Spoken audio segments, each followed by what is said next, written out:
So let's say you're a vice president, right? And you're, been used to just being very concerned about how to show up when the C-level leader calls you and you have to have a moment. And all your energy, if it's in performance self, is what do I do to show up to that? What do I do to show up to that? What are they looking for? What's going on? I got my defenses up, my inner critics out. With the peace self, it's I have compassion for me. And I know my agency. And my goodness, I trust it. So I'm going to give myself a little bit of space to be anticipatory about that meeting. I'm not going to slam myself into it. I'm not going to try to just have control I don't really have about it. I'm just going to think about it. I'm going to have a higher contextual lens.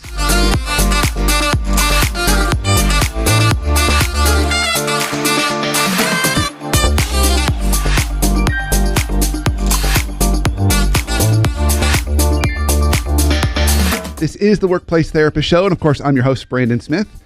And if you've been following us, we have been tightening a focus of the show to really focus on one singular thing, and that's helping you have better conversations at work and build healthier relationships at work. And so I am thrilled to have a friend of mine and colleague, Amy Balog, on the show today to help us on this journey. Amy, so good to have you on the show. Yes, I'm so happy to be here. Back with you. Back with that's right. It's been a little while since the last time I had you on the show. And you're going to bring this interesting concept to us about peace over performance. That's right. And how that can help us not only just live healthier lives, but have healthier relationships. That's right. Around that. So I'm really excited to have you kind of educate us around this topic. Yes. And then help us kind of get further down the path so how we can kind of live a life like that. Yeah. Well, before we jump into that, just so folks who maybe haven't heard your earlier show or maybe don't know who you are, you're an executive coach. You're also a principal at Connection Point Services. Right. And you've been doing this work in the world for, you said 12 years. Yeah. So maybe share with us a little bit about kind of who you are, what you do, and then let's move into this kind of concept of peace over performance. Okay.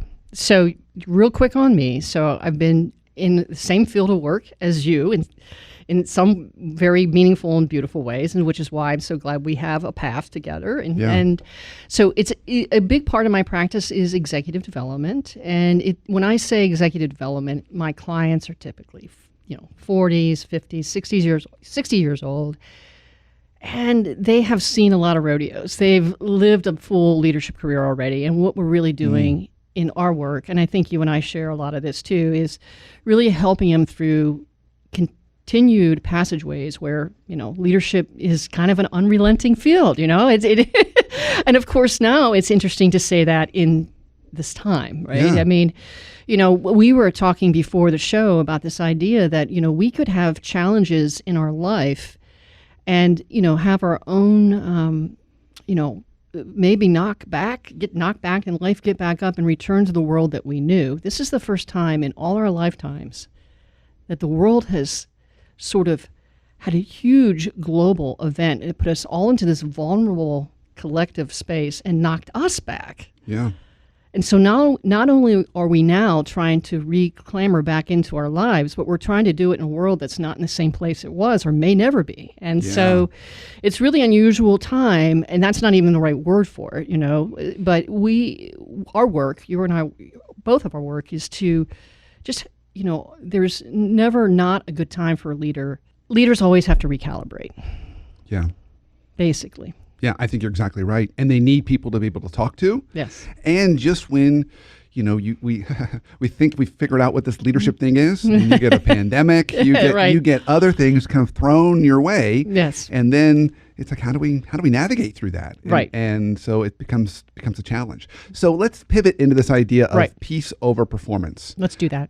I would love to hear a little bit about where that kind of idea and concept came from. Right. Let's talk about the genesis of it because so as you know, because you've had me on before, and we have, we work and talk together all the time, is my practice has been founded in the whole mission of helping people lead from center over circumstances. I love that. That's so beautiful. Yeah. And so what that has always been about is we can't have mastery of the environment around us until we gain mastery of the environment within. So there's that, right? Yeah. What I realized one day, and it was just interesting because you talk about it in your book, which, congratulations, The Hot Sauce Principle. Thank you. Is that we, as coaches, we see this, and we could probably be caught up in it ourselves as coaches, which we fall in the envelope of this urgency, and we don't understand our relationship with it. So there was always burnout going on, right? And ever since I've been practicing since 2008. But I realized one day there was something even bigger. There was a bigger question. And the bigger question was, where do we house our inner self? That was the question. And by just thinking about that, it dawned on me that what we can do, and what many of my clients were doing, was placing their worth into their job performance. Okay? Placing their whole worth into their job performance. And so this is a pretty volatile place to live, right? It really is. And so it was an awakening to me. It's like, well, when you talk about inner self, well, where is your inner self? Where is that? So I had to creatively experiment with ways to help them think about it. And you know how in our world, people are so busy now, they're running 1,000 miles per hour. So just to give them a creative way to start to shift their mindset. So what I did is I started doing this crazy experiment where I went to Pikes and I bought, a bunch of stones, and I would do is do this exercise so they could have a visual and very powerful takeaway that would sort of launch into our executive coach experience. And that was to create 3 stones, and each stone has meaning and a different dynamic of how we experience ourselves. The first one is job. Okay. The second one is talent. Okay. And person. So job, talent, and person. Right. So we experience ourselves 3 ways. We experience ourselves in our job, which is like, hey, I know what I'm doing. I know my domain.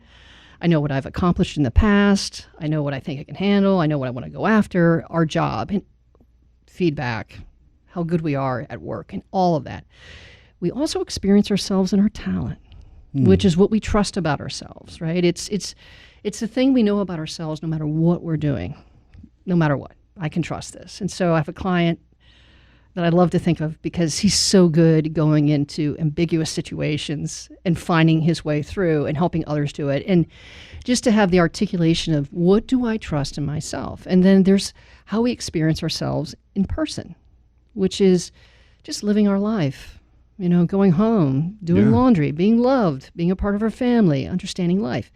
So what happened is not only do we have this, epidemic of urgency that you've talked about, we have a double whammy, which is now we have that plus that we've packed all of our identity into that tiny container of job. And when I say tiny container, what I mean by that is the size of our talent and who we are as a person is so much bigger than job. But these jobs are highly demanding, right? They take all of us. So what has happened over the years, based on the environment that you wrote about in your book and based on just what's happening with people on the inside, is we throw every bit of ourselves into the work and retain nothing for ourselves. And it sort of leaves us in this kind of no man land. So, one of the things I began to start to think about was how to help people kind of liberate themselves out of that, right? Because there's, people have things that happen to them when they just go into work and everything hinges on whether the job is going well or not, and their worth is tied to it.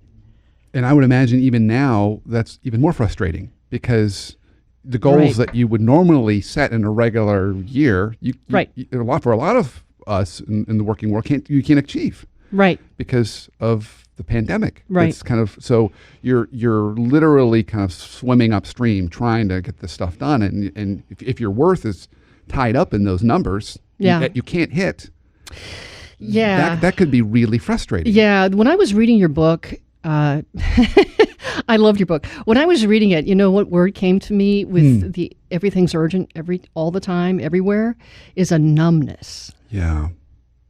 Yeah. And you write about it with your characters in the book, this sort of apathetic numbness. Yeah.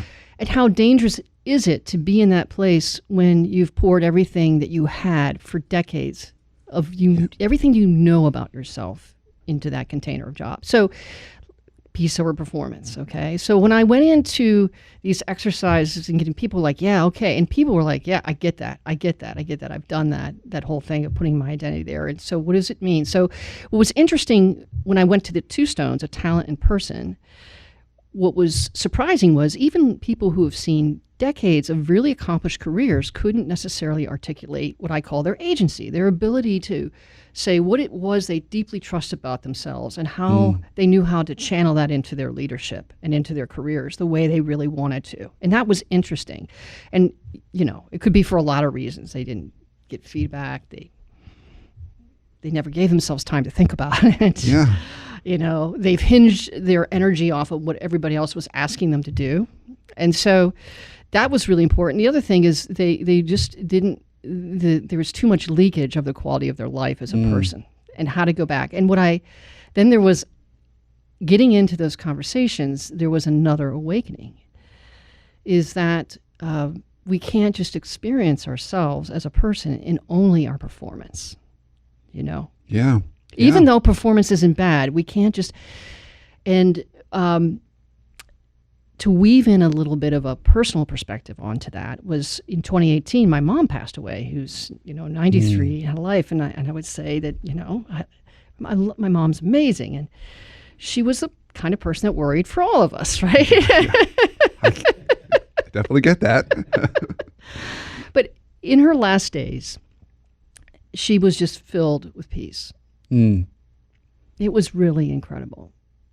And it made me long for wanting to see her like that, always, and think about that. Yeah.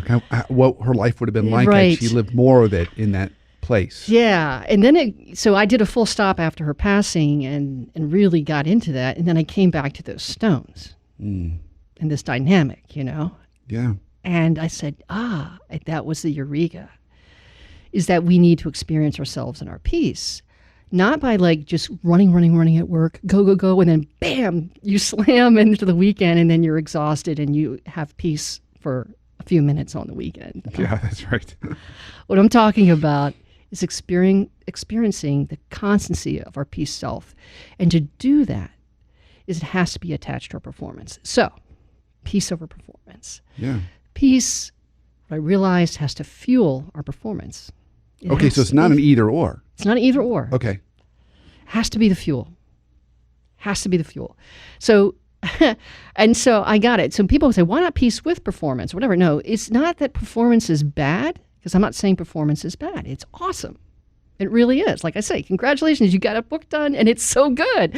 And it took your performance self to move into that space. Yeah. And discipline yourself around it. And winning is great. And I think that's one of the problems today too, is nobody's getting like a tangible, good meaty win going on here right now.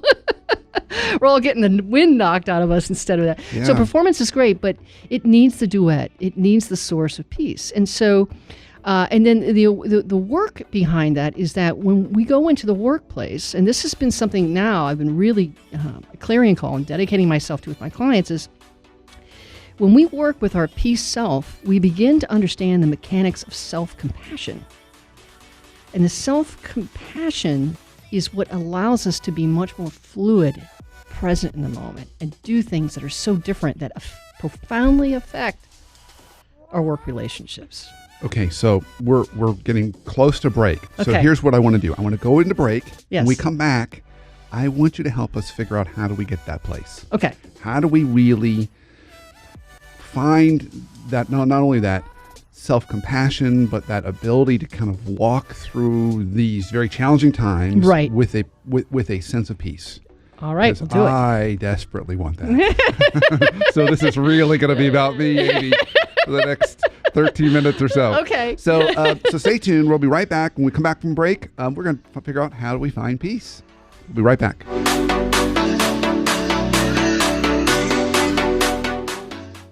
Hey everybody, thanks so much for listening to the show. In case you haven't heard, Brandon's got a new book out. He's going to tell you all about it. Thanks, Emily. So the book is The Hot Sauce Principle, How to Live and Lead in a World Where Everything is Urgent All the Time. And if you're like me, and like most of us, everything does feel urgent all the time. It's like hot sauce is being poured on everything, whether it's our work life, our family life, coming from our clients, coming from our boss. And so the book is a practical guide on how do we manage urgency. Not only how do we set proper boundaries, but how do we properly create urgency when we need to. So I wrote the book for you. I can't wait for you to get a copy. Thanks, Brandon.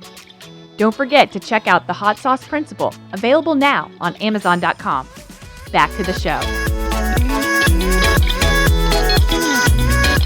Welcome back from break. Of course, this is the Workplace Therapist Show. And Amy Balog was with us in the first half, talking to us about this concept of peace over performance.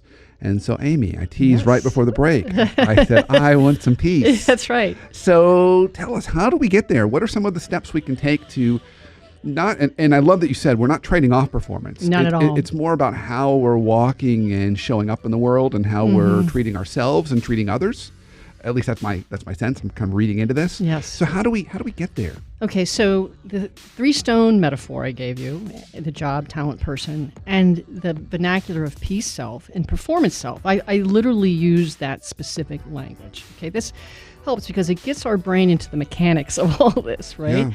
Because I don't want people to just have them bifurcated.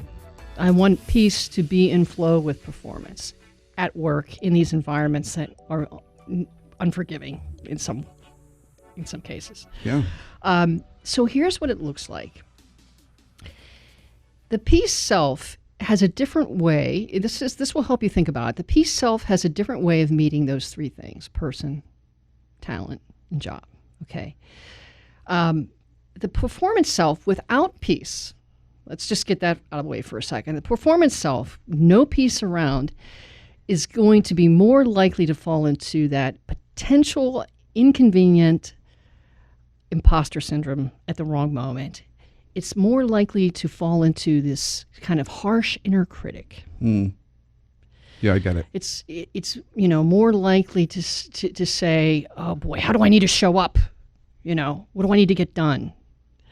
The performance self, I laugh. It's like we hold responsibility like with a big fat capital R, and the R is already up having its 4th cup of coffee when you get out of your bed in the morning, right? It's, you know what I mean? It's on you, right? The performance self is like, you better walk in there and have it all together all the time, up and on all the time, right?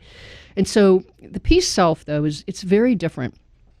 So, and again, back to your book about, we need to change our relationship with urgency and understand it. The peace self says, no, first of all, my relationship with myself is, I think my worth is untouchable as a person. My worth is untouchable. Now, I have to go into work situations and navigate value in moments and connection and value for both of us. But my worth, it's all good. So that's the first big thing. Yeah. That's big. That's really big. And the second thing is the peace self wants to experiment with the birth of our talent. Okay, so we have to know what our talent is first, right? We have to have, and me, I'm a language girl. I love words. I write, on LinkedIn every day. I'm writing all the time. It's very important that we get words about our talent and celebrate that. And we find it's okay to lab it out, experiment with it. Yeah. So I want my clients to celebrate what they're doing with that, But you see, we've lived in an environment where we've all been pressed into job, and we're really just, trying to knock out these tasks. But the peace self says, talent, what am I going to do with my talent? And then the job, the way peace handles job is there's going to be ups and downs on this thing. There's going to be good days and bad days. What I'm going to really enjoy is what I learn and evolve and help other people do through this, And I'm going to, so you're more comfortable, to take some of the blows. Again, because we back all the way up to person, my worth is now untouchable. It's just important to say these things to yourself. That's the first thing. So let me see if I can play this back a little bit. It sounds like actually you almost want to take those rocks in that order. Right. You want to start with person and then talent and then job. Right. And I had a mentor of mine years ago, and he's left me with many beautiful sayings, but this was one that reminded me of what you said. He said, when we're at our best, or best self, at least that's self-talk, we're enough in our limitedness. That's right. And that's kind of that self-worth. And my self-worth is untouchable. I'm enough in my limitedness. I'm not perfect, but I'm enough. I'm enough. So I think that's kind of getting that mindset. Now I want to dig in a little bit into the second one next, the talent one. Yeah. Okay. So naturally, I'm sure there's many folks listening on this right now, and they're saying, okay, I get it, Amy. How do I figure it out? How do I find out what are those unique things I bring to the world? So one of the challenges, and listen, I think for some people today in this pandemic, they're feeling that they have a lot of peer pressure to stay on board with the intensity of the meeting pace and everything else. So what I'm going to say is not going to be easy to do. Okay. But what we're doing if we continue is not sustainable. And when I get into these conversations with people, they acknowledge to me what I got, going on, leaving myself completely behind and running at this pace, locked into the room in my house on Zoom meetings all day. So what I'm going to say is what we have to do is we actually do have to cut in space really into our lives and into our days to spend time with ourselves and to do some work for ourselves. So now there's two ways to answer that question you just asked. If you are not working with a coach, right? So the work of finding out what your talent is, there's simple exercises like simple, going out and asking people, that have known you, the expanse of your career. And, if you could articulate, what I do in my talent, if you could articulate the things that my talent show, how would you articulate? You start to learn those things, right? Just basically start to gather up language. But part of this is having a little bit of a perspective on yourself that also involves celebrating yourself and being conscious of celebrating yourself in the present moment. So letting yourself enjoy what's happening, with people, and letting yourself, hey, I did great in that meeting. That was good. We have such a pressure on ourselves to just get through the task. We're not even spending that time, right? And that's part of it. Working with a coach, obviously, I think, you and I are probably certified in a bunch of assessments, right? And I think what helps, what people have done over the years is they've taken assessments and then taken more and then it just, and I think what's really powerful to do is to get someone to help you through a whole host of cool things, right? Assessments, feedback, but not feedback just to look at how you're doing on the job, but feedback also to look at how your talent is experienced with specific questions around that. Yeah. And then create something around that really helps you get a sense of what I tell my clients is have agency. So when I'm done with my clients is they have a sense of their agency. They have a sense of really what is truly like, I come in and I bring this energy, I bring these components to the energy of my talent, and I'm enjoying, and it's like enjoy it. Yeah. Enjoy it. So I want to replay that, what I think I heard from this. So there's a couple. So one way you can get a coach who can help you guide you through assessments, and they can kind of be that mirror for you. Yes. Right. But there's if you don't have that as a resource or opportunity, another way might be to ask folks who know you well. I love the idea of even ask people like you that are really gifted with words, just to say kind of almost like, what are my superpowers? Yeah. What would you list as my superpowers? And see what they say so you can hear from them. Right. But you said something also in there really subtle, which I think is also really important.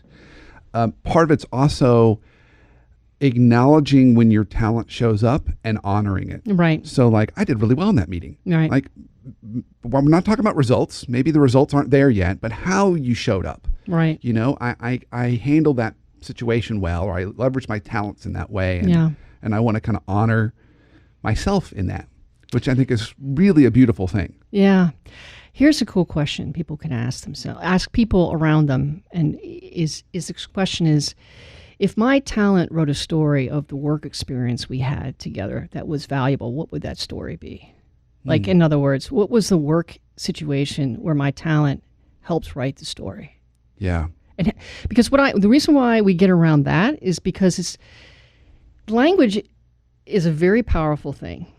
how we talk to ourselves is incredibly powerful. And I think it helps to put our talent in the context of the stories that unfold that are really meaningful.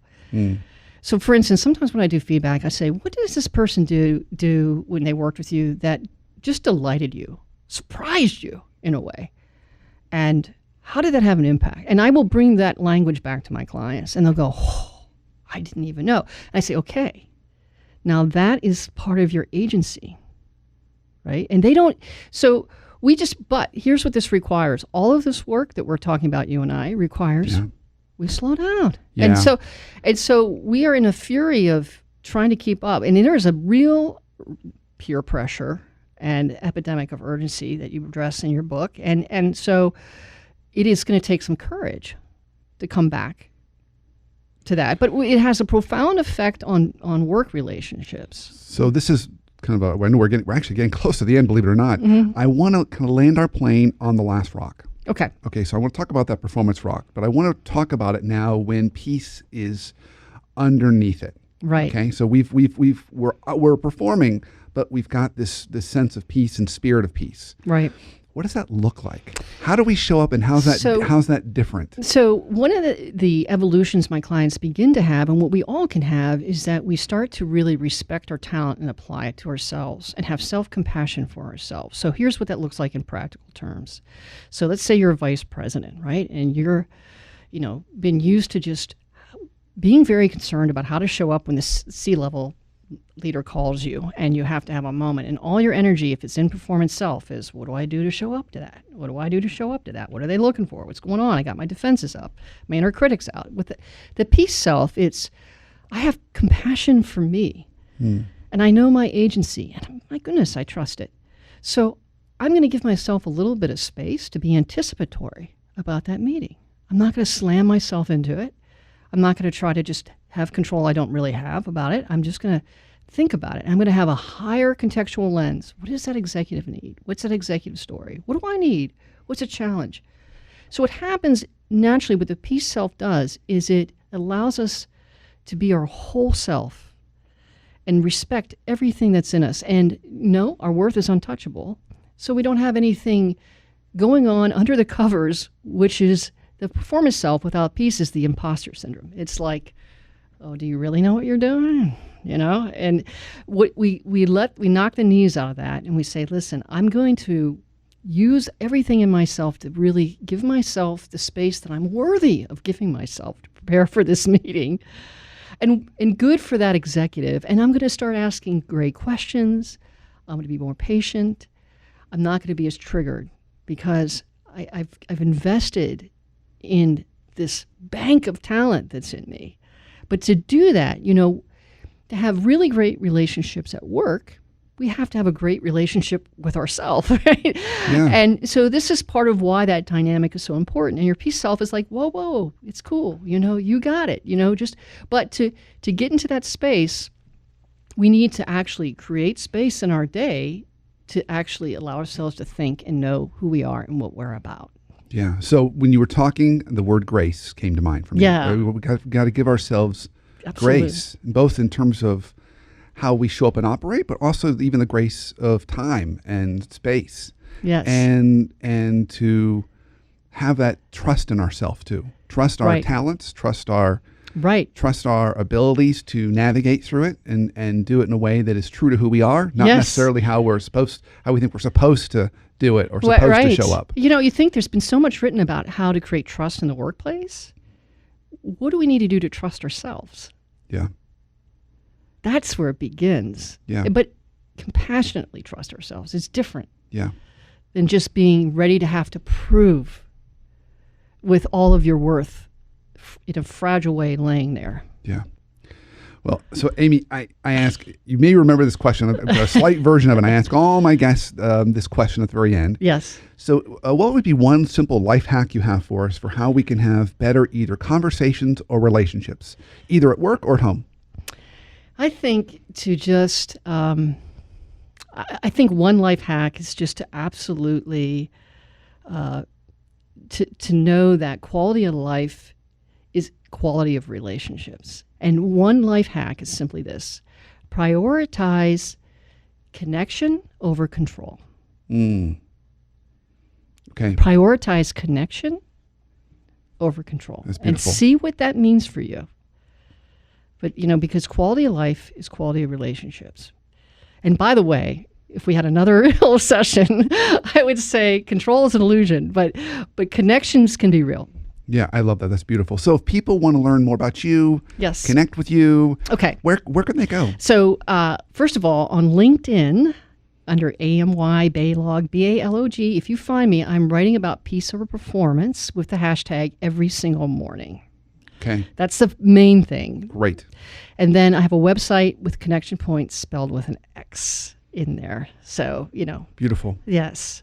Beautiful. Well, thank you for this today. This was I awesome. already feel more peaceful, which is really good because I really need it. Thank you, Brandon. And you are an absolute gift. And I think this is just a gift not only to me, but a gift to all the listeners. thank you. Oh, absolutely. And thank you for listening and watching.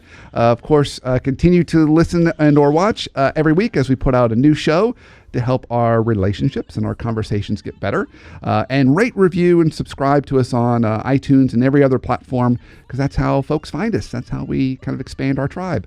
And if you haven't checked out my book, The Hot Sauce Principle, please do. I wrote it for you. I wrote it to help you come navigate through this world of urgency, because gosh, that hot sauce is on everything. Yeah. So until our next show, have a great week and an awesome life.